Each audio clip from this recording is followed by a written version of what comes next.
Yes, I do have a stunt double. That was my stunt double over there before. So we're going to be shifting shortly to our breakout sessions downstairs.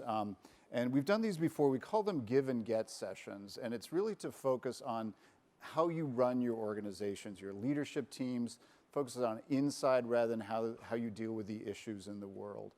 I'm going to explain in more detail when we get downstairs. But the basic point, the give part, is just to share with each other, what are often called culture hacks, just some specific thing you do, again, your leadership team, your college, to build teams, to create a more effective culture that other people could borrow.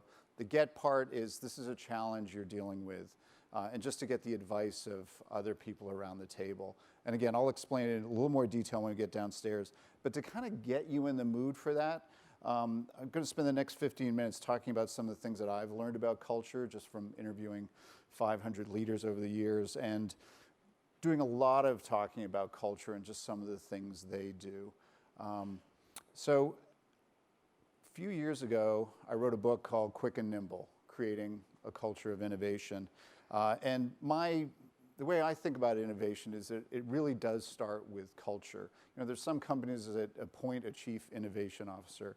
I don't think there's nothing wrong with that, but to me, the way innovation really happens is it's all the people on the front lines who are seeing stuff, who maybe in the morning have a quarter-baked idea or half-baked idea.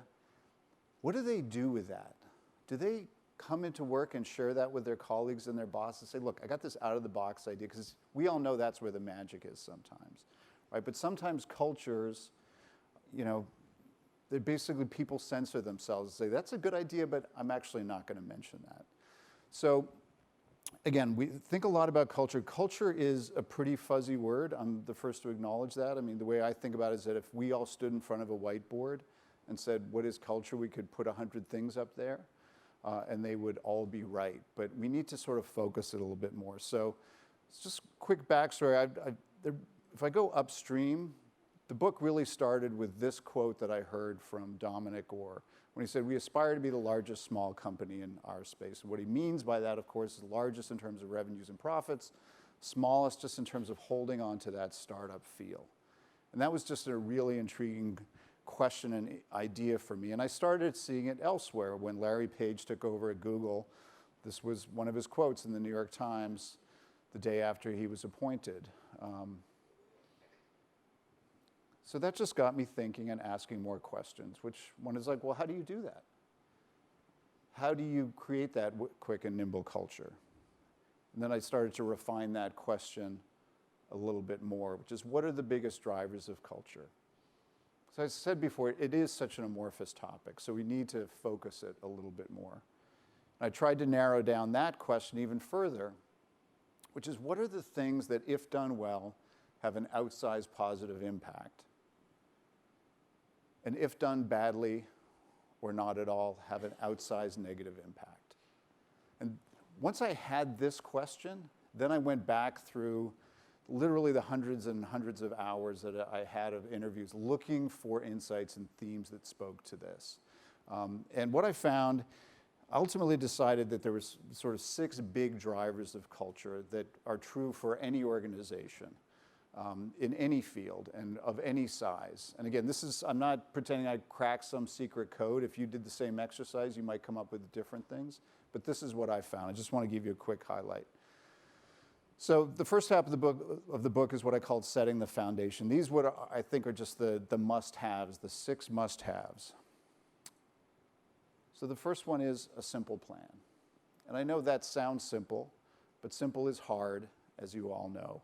And I really feel like a leader's job is to be able to stand up in front of their entire staff and answer the kind of question that 5-year-olds ask in the back seat, which is, where are we going? And how we're going to get there. You have to have an answer for this. The key thing to me is that it has to be measurable. There has to be an external scoreboard so that people can see that you're making progress. Janet Napolitano talked about this beforehand, just having those clear markers of progress. That external scoreboard is so important, and it's got to be simple. You can't pick 10 things to measure. There's that Jim Collins expression, I believe, if you have more than 3 priorities, you don't have priorities. So you've got to figure out what your scoreboard is, and it has to be, completely transparent. This is just one example. FM Global is an insurance company, and this is what they measure. They make it clear to everybody and share it all the time. This is what they track. This was, to me, I fell out of my chair. This is such a great insight, that if you don't give people metrics, if you don't give them that scoreboard, smart people will make up their own. Right? Because we've all had those sort of difficult conversations. Somebody isn't performing well. You have to have that tough conversation. And then they get their back up. And this is usually the reason, because they're creating their own scoreboard in their own head. And guess what? They are killing it on their own scoreboard. Right? Because if their own scoreboard is to say, well, I'm here to protect the brand, therefore, my job is to say no 20 times a day to anybody who brings me an idea, right? So that's their own scoreboard. So you have to get the scoreboard out of their head and onto a wall, and it's a shared scoreboard. The other reason why a scoreboard is so important is that it's sort of a counterweight to the silo phenomenon. Because it's just the way we're wired as human beings. We identify in small tribes. So people in HR see, marketing down the hall as them, even though you're all on the same team. And that's why, just like with sports, the offense and defense, they're all on the same team, even though they might not have a lot in common, and they identify in the smaller units. But that's another reason why that simple plan is so key. Once you have the simple plan, you have to relentlessly communicate it. In my conversations about leadership with university, college, and presidents, some of them tell me that this was an important lesson for them over the years, because in academia, often when you say something once, you never say it again, right? You move on. So you literally have to break that habit and just keep repeating things. And a lot of leaders I've interviewed, they say, an early lesson for them, it's like, but I just said this last month. Why do I need to say it again? And the answer is this: just never give people a void, because they'll think something is awry. So when you're ever asking yourself, why am I saying this again? I just said it last month. This is the answer, because if you don't say it, people will fill it with junk. They'll fill that void with rumors and their own ideas. There's a good rule of thumb that I heard from one CEO who said, people are listening to you when they start making fun of you. Right? So if you stand up and you give the same speech you gave a month ago, and they go, here he goes again, it's like da-da-da. That's okay. It means they internalized it and they heard you. So that's number one, simple plan. Second one is rules of the road, which is really about values. This comes up a lot. I think this is a good analogy. It's like they're part of their DNA of any organization. This is another good way to think about values. It's almost like a religion. Because that's what religions are about, right? These are the behaviors we encourage, and these are the behaviors that we're not going to tolerate. The other thing I've learned about values is that you can't have too many of them. I have a lot of moments in my interviews with CEOs that look kind of like this. And I call it the hand moment, and it happens a lot, where I'll ask the CEO about, have they codified their values? Yes, we have. I'd love to hear what they are. Well, we have 8. I say, well, I'd love to know what they are. And then they do this. And they always get to 3, right? Number 4, they shoot a look to the PR person in the room who will tell them what the 4th one is, and neither of them can remember the 5th one. More than 90% of the time this happens. And very often the CEO has written the values themselves, right? And we know from, if you stick your nose in some neuroscience books, we can remember 3 things day to day, right? 4, maybe. Beyond that, you better have an acronym or an advertising jingle, right? I resent the fact that I still know what's in a Big Mac, right? All these years later, because it's stuck in my head. So it takes a lot of discipline to shorten that list. I think the mistake that people often make with values is that they try to capture all possible human behavior, good and bad, in the list of values. So if you do that, you start with 40 and then you cut it down to 20 and you cut it down to 10 and then you high-five each other and say, well, look how much we've cut it down. But I find with values, if you just focus on a few things and really focus on them, they tend to take care of everything else. Most important thing is that if you're going to have values, you have to live by them. Because if people see any gap at all between the stated values and the behavior of an organization, which is often manifested through who gets promoted or fired, that's often what is a huge driver of culture. If those people are not living their values, then people become cynical, and that's dangerous. Number 3 is a little respect. You have to treat people with some respect. Again, from the world of neuroscience, we learned that one of the worst things that you can do to people is humiliate them in front of their peers. In a meeting, to humiliate them in front of their colleagues. One of the worst things that you can do to people. The reason is, every time you remember that, it conjures up that feelings again. It's actually worse than physical pain a little bit, because if you broke your leg when you were 16 in a ski accident, you'll forget that physical pain. But if you've ever been embarrassed in a meeting, you start thinking about that, it's like it's lasered into your brain. You remember what people were wearing. It's so searing. The phrase scar tissue comes up in so many of my interviews with CEOs when they talk about important leadership lessons. They worked for a really bad boss when they were younger. They had a moment like that, and they said, when I become a leader, I'm going to make sure nobody ever feels that again. So you have to treat people with respect. One shorthand for doing that from one company I heard, MRI, which in this case stands for most respectful interpretation. So when people are always doing stuff, your colleagues, and you're wondering, it's like, why, you're sort of scratching your head, maybe it wasn't very good, or you always have to start with the most respectful interpretation.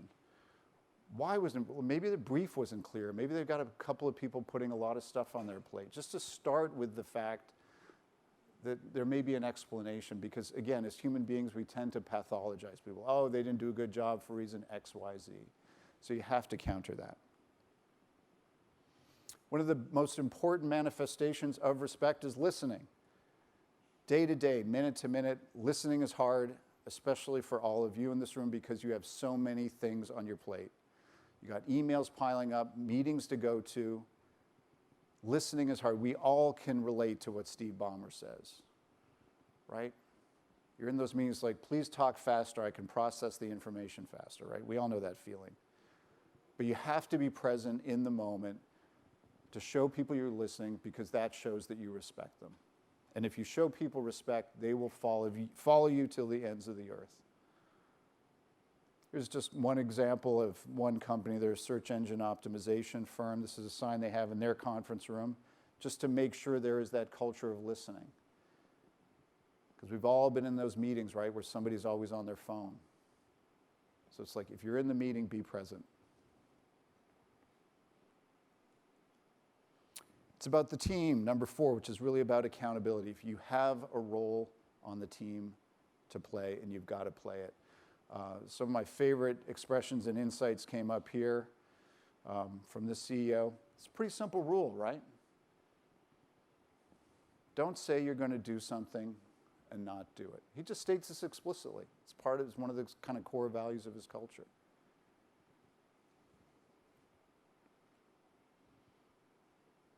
I love this expression, the do to say ratio. What percentage of the things that you say you're going to do you actually do on a consistent basis? Think of everybody on your executive team, your colleagues, people you've worked with over the years. There's some people, give an assignment, they say, I'll get that for you Thursday, and you don't have to think about it anymore, because you know it's going to be there on Thursday. And there's other people, they say, oh yeah, I'll get it to you Thursday. Thursday comes around, and you go, remember that thing? It's like, oh yeah. I'll get it to you Monday. And then Monday comes around, remember that thing? Oh yeah. I'll get it to you. You can plot everybody you know on the do to say ratio, XY axis. This CEO ends every email he has with us so often at autocorrects. That stands for who will do what by when. It's how he ends every single meeting. Who will do what by when. It's so baked into his culture, meetings he's not in, he will walk by and hear somebody end the meeting by saying, who will do what by when. It's about accountability, it's about deadlines. Who's got the ball? The trust battery. It's a great metaphor at this one company. What does this mean? Every time you work with somebody, the trust battery between the two of you is either charged or discharged. I love that metaphor because what it accounts for, it's like sometimes it's the little things, not just the big things. And what he tells all new employees is when you walk in the door, you made it through our screens, your trust battery is charged at 50%. Everything now, from now on, the big things, the little things, you're either charging or discharging the trust battery. And it's part of the performance reviews, it's part of the discussion. Adult conversations. Most managers in most organizations go out of their way to avoid them, right? You have to do them. It's always hard. You know that expression about going for a run, the first step is the hardest. It's like that with adult conversations. Sometimes all you need to say is, we need to talk. The other person almost always knows why you need to talk. You've got to clear the air. There are entire books on how to have adult conversations. My favorite shorthand for them, we use this as kind of shorthand in my own family, is like, you don't go over the net, which means you don't make any statements that suggest you're assuming why the person is behaving the way they are, right? So a very simple example, you don't say, you've been coming in 20 minutes late, it seems like you don't care, right? I just jumped way over the net and made an assumption about the person's motivation. They have every right to get their back up and get really angry. But with a very simple wording tweak, you say, you've been coming in 20 minutes late, makes me feel like you don't care, right? I'm staying on my own side of the net. Very simple, small fix can have a big impact. This is one of my favorite tricks for having adult conversations.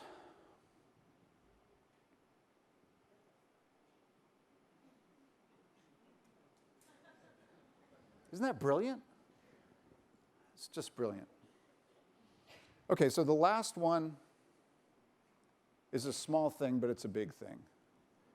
There is something wrong with email. I'm just going to call it. There's just something about email that taps into like a bad neighborhood in our brain. Right? Because how often does this happen to you? You just send somebody a really simple email like the sky is blue, the ocean is deep, like something's very clear. And then you get an email back and you're sort of looking at their response and going like, wait a minute, what did you think I was saying? And then you start thinking about it. It's like, now I'm starting to get angry that you thought I meant that. So you crack your knuckles, you roll up your sleeve, and you start like, oh yeah? There's just something like, oh yeah, about email. And the reason is, they get lost in translation. To me, that's the key insight. There's something about email, the lack of tone and context, that stuff gets lost in translation.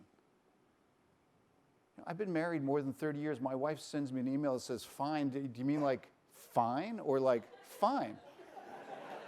Right? It's like, wait a minute, which one? I've known her since I was 19. And I'm still like, which one? So just imagine your colleagues, right, who don't really know each other. The other problem with email, have you seen this thing in your organizations where people start the CC loops and people start taking sides?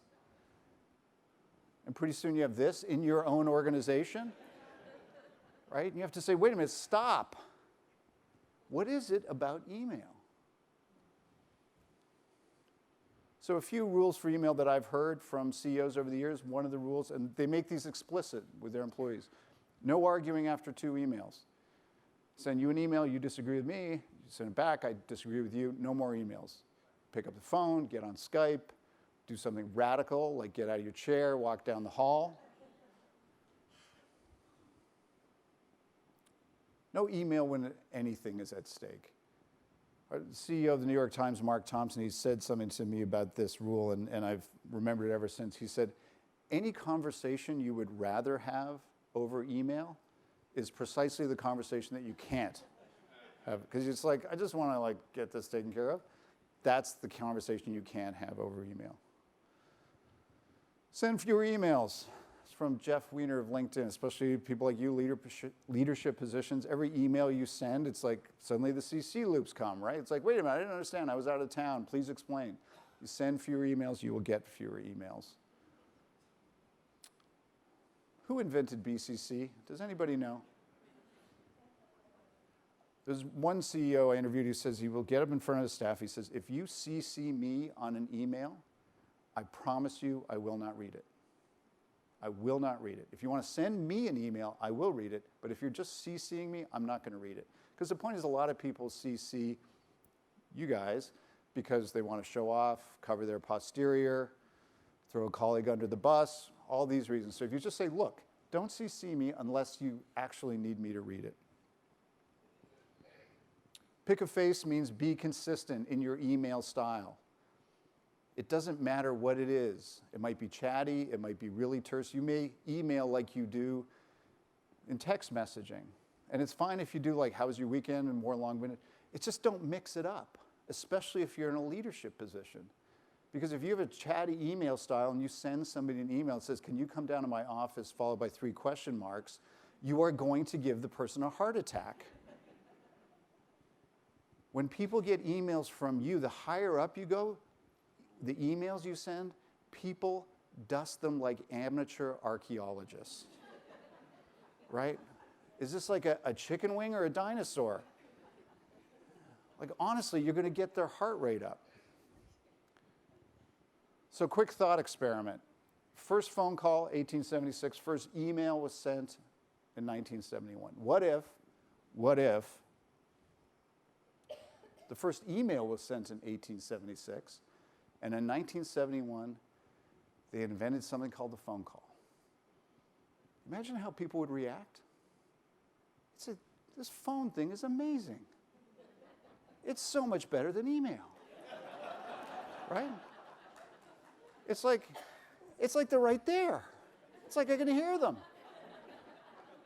All the sort of weird disagreements we had before.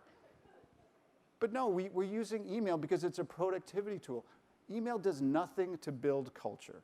And it's much more likely to sever whatever connective tissue there is in relationships with your staff. So as much as you can do, I urge you to discourage it. So those are the 6 things. Take 10 seconds to give your own college or university a letter grade, just in sort of how you lead your teams.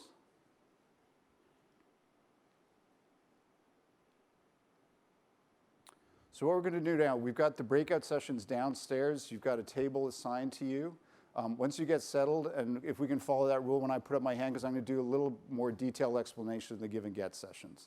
That sound good? Okay, great. Thank you.